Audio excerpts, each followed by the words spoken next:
Every Wednesday afternoon, laughter can be heard coming from inside this home. You have my ticket? These are the children of Philip and Georgetta Pay, ranging in age from 72 to 87 years old. Now, how old would she have been in this picture? And for the past 30 years, they met weekly to plan and socialize. But for the past 2 years, these siblings have been one short. We miss her.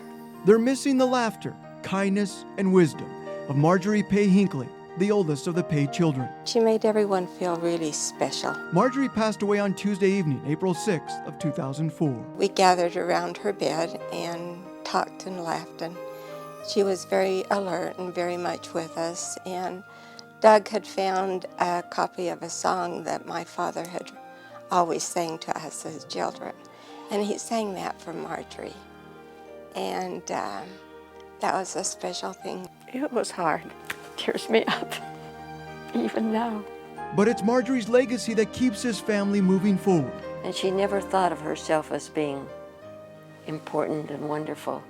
She thought everybody else was. I never saw her get upset over anything, regardless of what had happened. Because she kept her values straight.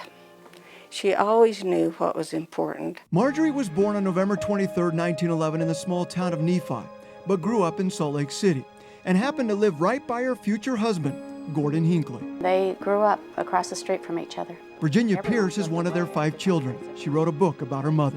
Dad said that he remembers her when she was about 7. She said she doesn't have any memory that early.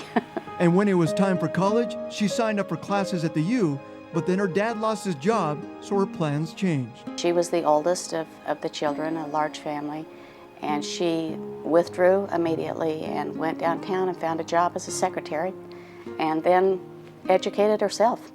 Basically just read and read and read. I mean, she was as well educated as anybody I've ever known, with no diplomas. She never dreamed how her life was about to change. And when they went on their first date, he took her to the Golden Green Ball, which meant they were set for the year if you went to that dance. That was important. And when she came home that night, she said to my mother, "That young man's going somewhere." She just didn't know she was going to go there with him. She had no idea. In the spring of 1937, Marjorie and Gordon were married in the Salt Lake Temple. As I look back on April 29, 1937, there is no way that I could possibly have imagined where our lives would take us. Said that one of the charming things about Mother is she never expected anything great. And so she would say everything is a pleasant surprise. Side by side, the two traveled the world. She also received numerous honors and awards. So she was always in wonder and awe at how many amazing experiences she was able to participate in.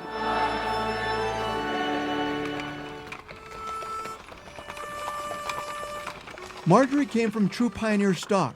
Her great-grandmother, Mary Goebel Pay, was just 12 years old when she came across the plains with the Martin Handcart Company and ended up losing toes because of freezing weather.